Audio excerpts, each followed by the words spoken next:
भैया भाभी की फोटो दिखाओ, देखो फोटो तो नहीं दिखा सकता, ये तुम भी जानते हो, पब्लिकली ऐसे ठीक नहीं है। जिस दिन तुम्हारी भाभी हो जाएंगी उस दिन फोटो भी दिखा देंगे, प्रॉब्लम से। इतने समझदार तो तुम हो, ऐसा फोटो नहीं दिखा। बोलो। और चलो उनके घर कोई बता दे जा करके, दे देख लो तुम्हारे क्लास में फोटो चल रहा है।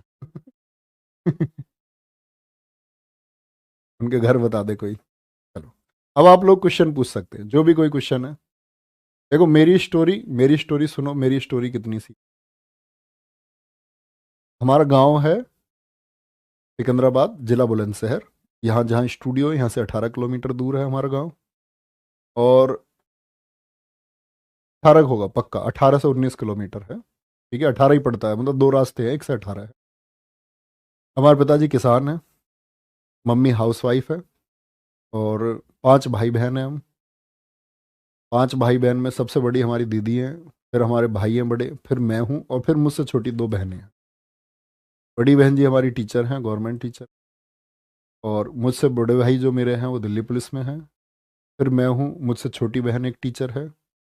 और एक बहन हमारी ऐसी है जिसका पढ़ने में मन नहीं था थोड़ा, तो वो हैंडीक्राफ्ट वगैरह में उसका मन था। उसने बोला भैया, उसने मतलब पापा से ही बोला कि मेरा पढ़ाई में ज़्यादा मन है नहीं, तो वो अपना हैंडीक्राफ्ट वगैरह।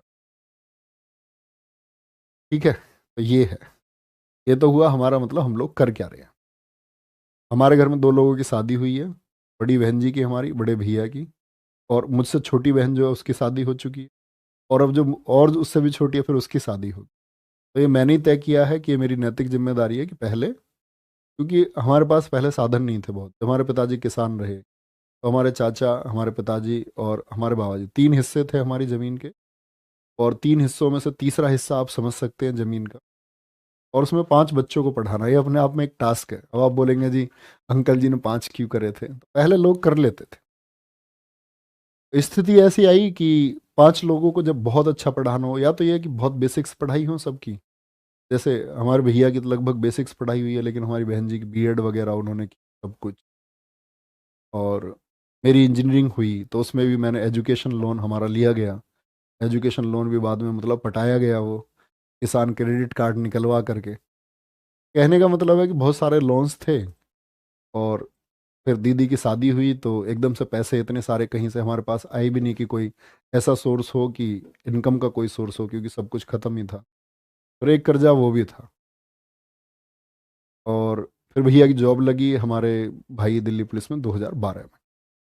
उनके भी सारे पैसे, मतलब उन्होंने कभी, कोई इतने साधारण व्यक्ति आप देखते होंगे, अंकित भैया के साथ में अक्सर दिखते हैं वीडियो में, चेतन शर्मा नाम है। तो कहने का मतलब ये है कि बहुत सारे सोर्सेज नहीं थे, उनके भी पैसे घर में ही खर्च हुए सारे। वो इतने साधारण हैं कि उन्होंने मतलब कभी कोई पैसा, शायद मुझे नहीं लगता अपने पर्सनल, किसी लोग बोलते हैं ना अपने पर्सनल खर्चे पे कोई खर्च कर लेता है, तो उनका शायद कोई ऐसा खर्चा है ही नहीं। तो उन सब कुछ कर दिया। और हम सब की एजुकेशन के पीछे हमारी जिम्मेदार थी बड़ी बहन जी। और इसको मैं इसलिए कहता हूँ कि शिक्षा बहुत ज़रूरी है। अगर वो शायद नहीं पढ़ पाती, वो शायद बहुत अपने लिए मेहनत नहीं करती, तो हमको नहीं पढ़ा पाती। तो वो गांव में 80 से 100 बच्चे, मतलब दिन छिपे, हमारे घर मतलब लाइट भी नहीं थी। और वो दिन छिपे तक ऐसे हम, मतलब कॉपी चेक करवाने में हम भी रहते थे, जोड़ घटाने करवाने में छोटे बच्चों को, तो मतलब बहुत जोड़ दो देख के कॉपी देखनी पड़ती थी। और तब वो पैसे आते थे। और शायद जितना मुझे याद है अपनी याद में, कि हमने जो नए कपड़े पहनने शुरू किए, जैसे एक बेसिक मेमोरी होती है ना, कि जैसे मुझे बचपन तक की अपनी सारी चीज़ें याद है वैसे। लेकिन एक बार ये होता कि कभी बुआ कपड़े ले आई, कभी कोई ले आया। पहली बार खरीद के अपनी चॉइस से हमारी बहन जी ने हमें कपड़े दिलाए। वे कुछ खरीदना है तो वो इतना हमारे लिए करती थी, अपने लिए उन्होंने कुछ नहीं किया। और आज भी मतलब उनकी शादी हमारे घर से कुल 7 किलोमीटर दूर ही हुई है।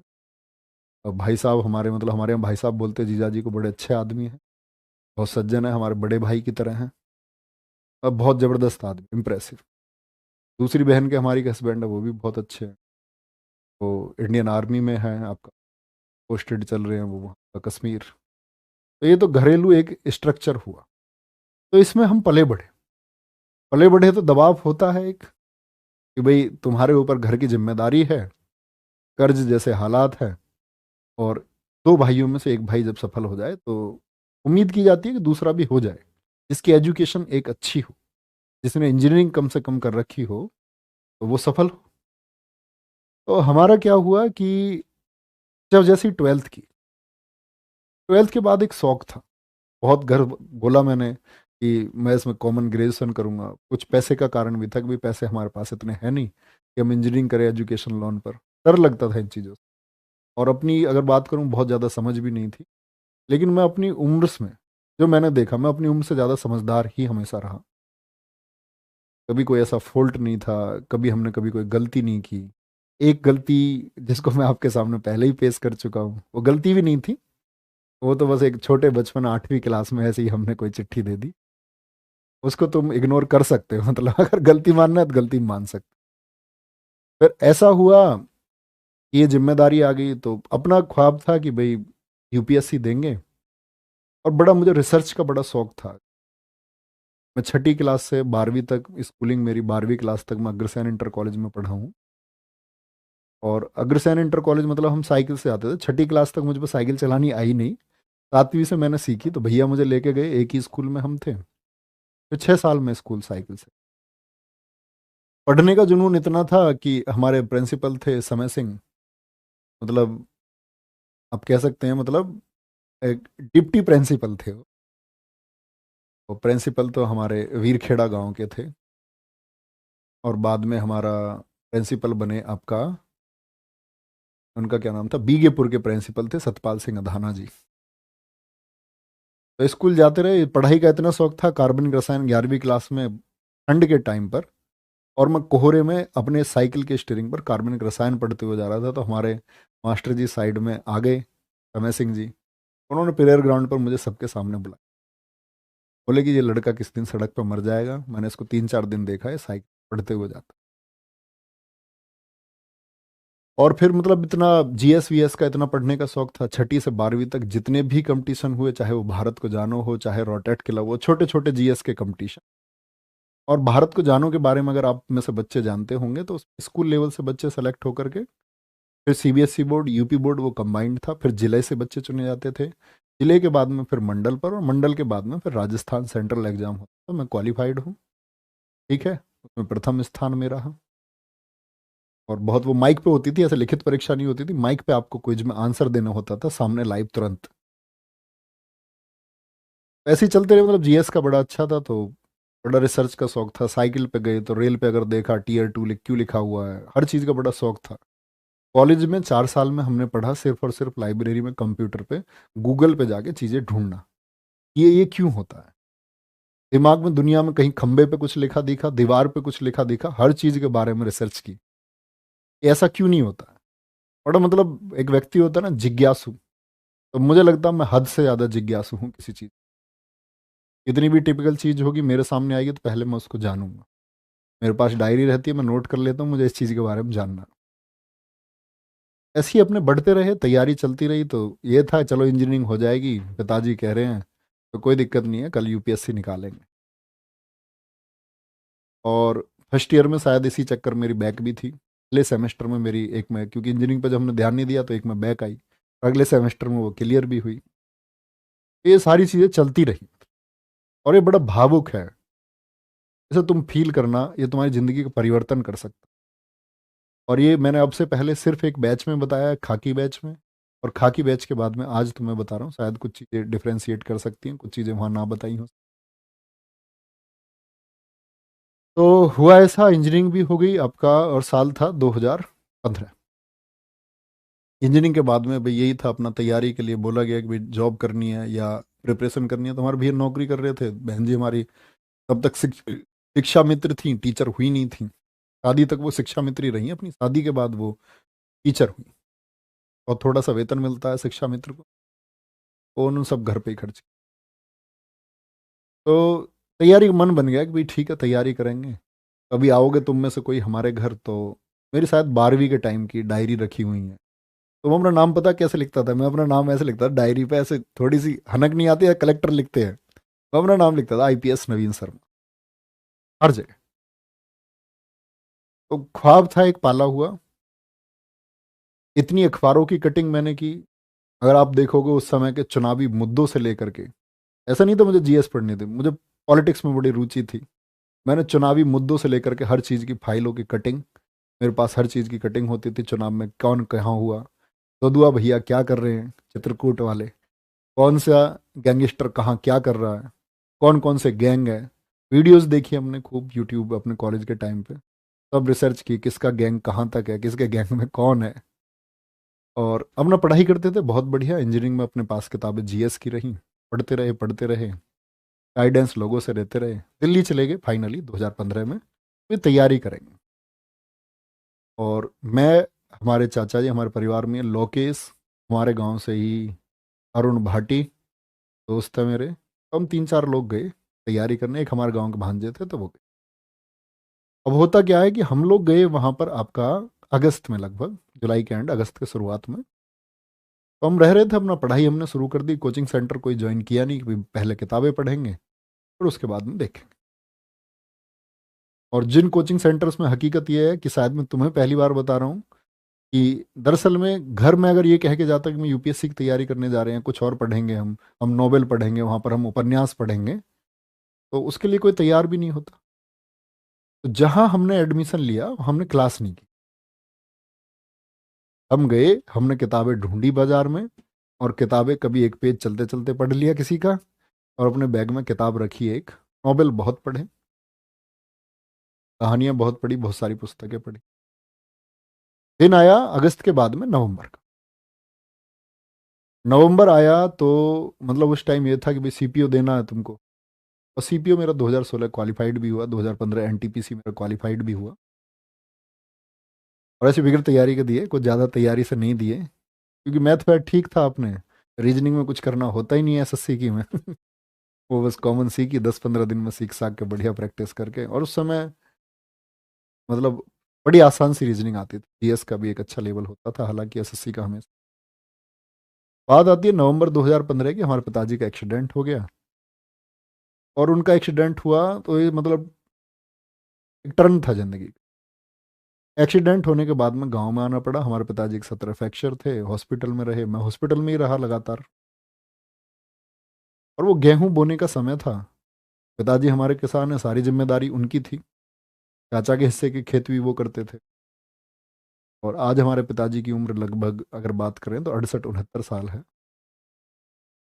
और अगर मैं बहन भाई बताऊं तो हमारे 2 बहन भाई और थे। एक बहन हमारी हमारे घेर में ही ट्यूबवेल है, उसमें पानी में डूब करके वो मर गई थी, एक्सपायर हो गई। हम सबसे बड़ी थी, फोटो है उनका हमारे घर पे आज भी। कहते हैं कि वो होती सबसे सुंदर होती। एक भाई था हमारा जुड़वा, ठीक है, वो एक्सपायर हो गया। तो बहुत सारी चीज़ें हुई। और फाइनली ये हुआ कि हम आकर के वो खेत हमको बोने पड़े, क्योंकि पिताजी को वो मतलब लंबा रेस्ट बता दिया, यहाँ से हॉस्पिटलाइज करके फिर दूसरे हॉस्पिटल में रहना है, इतने दिन रहना है, 2 महीने का रेस्ट है उनका। मैंने कहा हम करेंगे। जब मैं गांव में पहुंचा तो मैंने गांव में पहली बार ये सोचा कि मैं पढ़ाना शुरू करूं। 2015 की बात में आप। तो मैंने बच्चों को 10th 12th के जो बच्चे ट्यूशन पढ़ते थे, मैथ और साइंस का ही ट्यूशन सब पढ़ते हैं, इंग्लिश में पढ़ाता था, मैथ साइंस पढ़ाता था। गांव में मतलब मल्टीवर्स टीचर चल जाता है, एक सब्जेक्ट पढ़ा सकता है। तो उसमें क्या हुआ कि हमारे गांव से बच्चे अलीगढ़ पढ़ने जाते थे, और अलीगढ़ में नकल बहुत होती है, यूपी में प्रसिद्ध है।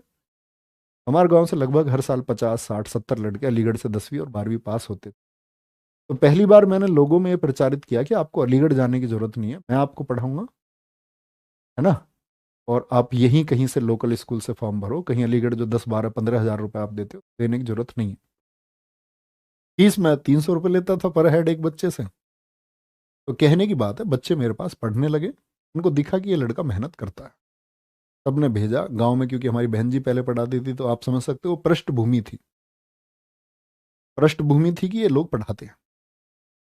अब उस पढ़ाने में क्या हुआ प्यारे बच्चे, कि कुछ ऐसी इमेज बन गई कि आप लोग जानते हैं कि अध्यापन एक सम्मान की चीज है और आपका सम्मान बढ़ता है, नो डाउट। यही हमारे साथ हुआ और यही चीज हमारे लिए नेगेटिव भी हुई। गांव में एक पक्ष, मतलब अब वो चीजें पुरानी हो चुकी हैं, सॉल्व आउट हो चुकी हैं वो चीजें, पर मतलब एक बस ये सच्चाई के नाते है, किसी वैमनस्यता के नाते नहीं है। तो उन उन लोगों को ये चीज़ें खरी नहीं उतरी, तो उन लोगों ने बहुत सारी साजिशें की, प्लानिंग की, वे ऐसा नहीं होना चाहिए। और उसी प्लानिंग में क्या हुआ, वो ईर्ष्या बढ़ते बढ़ते इतनी बढ़ गई कि उसमें लोगों की बदतमीजी हमारे खिलाफ। और वो बदतमीजी ऐसे हुई कि मतलब घर के सामने किसी ने गाली दे दी, किसी ने कमेंट कर दिया किसी के ऊपर, हमारे पिताजी से कुछ। पिताजी हमारे बड़े दिलदार आदमी हैं, लेकिन उनको लगता था यार बालक है हमारे, अभी स्ट्रगल फेस चल रहा है सबका, सब कुछ। मुझे इतना टॉर्चर किया गया 6 महीने तक लगातार कि मैं किधर से निकल के भी जा रहा हूँ तो मेरे ऊपर मतलब ऐसे टिप्पणी की जा रही है। और उस टिप्पणी की मतलब सीमाएं होती हैं, वो सीमाएं पार होते, वो टिप्पणी मतलब बहुत ज़्यादा हो गई। और आप लोग समझ सकते हैं इस बात को, क्या बताऊँ। मतलब उस चीज़ से चीज़ें ख़त्म हो गई। एक दिन ये हुआ कि हमने ये तय किया कि हम अपनी ये पढ़ाई वढ़ाई जो कुछ अपने सपने हैं सब कुछ छोड़ देंगे। हम पहले इस बदलाव के लिए लड़ेंगे कि आखिर ऐसा होता ही क्यों, क्यों किसी बढ़ते व्यक्ति को रोका जाता है, क्यों ईर्ष्या पैदा होती है। तो हम उस ईर्ष्या से टकराने के लिए खड़े हो गए, या तो हम खत्म होंगे या ईर्ष्या खत्म। उसमें बहुत कुछ हुआ, बहुत सारे फर्जी मुकदमे लिखे गए, बहुत सारे सही मुकदमे लिखे गए। और मतलब चीज़ें ऐसी ही चलती रही। फिर हम पिस्टल लगा के इधर से उधर, फरारी जैसे हालात रहे। मतलब वो एक मतलब हद से ज़्यादा टॉर्चर किसी को कर देना, वो टॉर्चर जैसे हालात मेरे हो गए। और कई बार मन करता है यार जीवन में कुछ है नहीं, एक एक दिन तक सोना नहीं। फिर ये चीज़ें सॉल्व आउट हुई आपका 2018 में आकर के। हमारे भैया हमेशा से ये सोचते रहे भाई कुछ करना है, सीधे थे, बोले लोगों का काम है तुम ये करो, अपनी तरक्की पे ध्यान दो। तो इन सब चीज़ों को सॉल्व होने में 3 से 4 5 साल का जो गोल्डन पीरियड था अपनी पढ़ाई का, वो ख़त्म हो गया।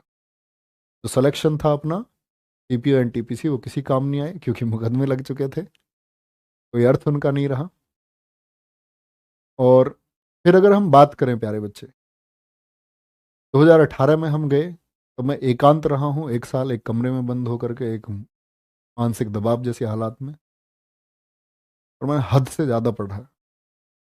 आप बोलते ना 6 घंटे 4 घंटे। मेरे दोस्त है मेरे साथ मंजीत भाटी, मेरे सबसे करीब मित्रों में से, मैं 7 दिन लगातार भी जागा, 7 दिन लगातार।